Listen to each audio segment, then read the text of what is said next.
année encore, à l'occasion de la Journée internationale du livre et du droit d'auteur, le temps est à la réflexion et au bilan pour apprécier à l'aune de l'efficacité les différentes actions accomplies.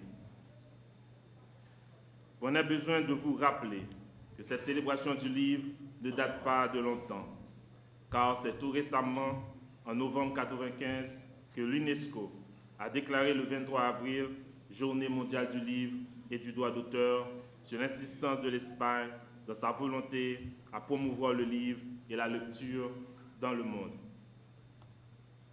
Et je voudrais en ce jour de célébration partager avec vous cette réflexion.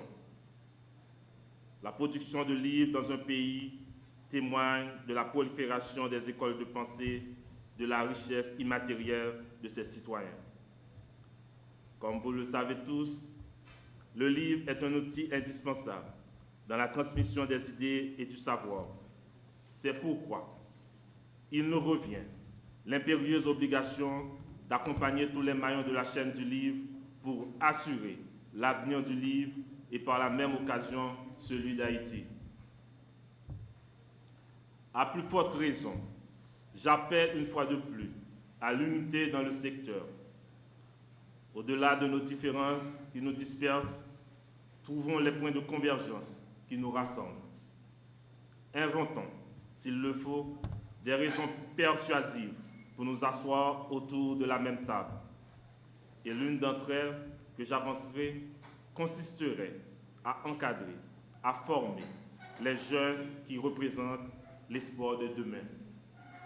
Sans eux, le décollage d'Haïti n'est pas envisageable. La Direction nationale du livre, investie de cette mission, travaille à l'installation des centres de lecture et d'animation culturelle, CLAC, à travers les quartiers et régions. Le ministère de la Culture, organe de tutelle de cette institution, veille activement à l'accomplissement efficient et efficace des tâches attribuées à ces CLAC. Pour ce qui concerne les créations, les œuvres importantes en matière d'écriture, le ministère de la Culture cogite sur la mise en place de moyens visant à la multiplication et à la promotion d'œuvres littéraires.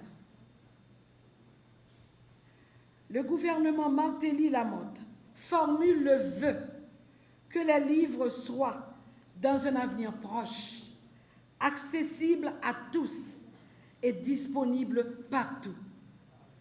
Il convient en effet d'encourager les jeunes, en particulier, à la lecture. Je profite pour vous rappeler cette vraie fausse devinette. Quelle différence existe-t-il entre quelqu'un qui ne sait pas lire et quelqu'un qui ne lit pas? Pratiquement aucune différence, puisque les deux ne lisent pas. Que l'on se rappelle la leçon du psychologue écrivain Jacques Salomé, un livre à deux auteurs, celui qui l'écrit et celui qui le lit. Fortifions notre esprit par la lecture.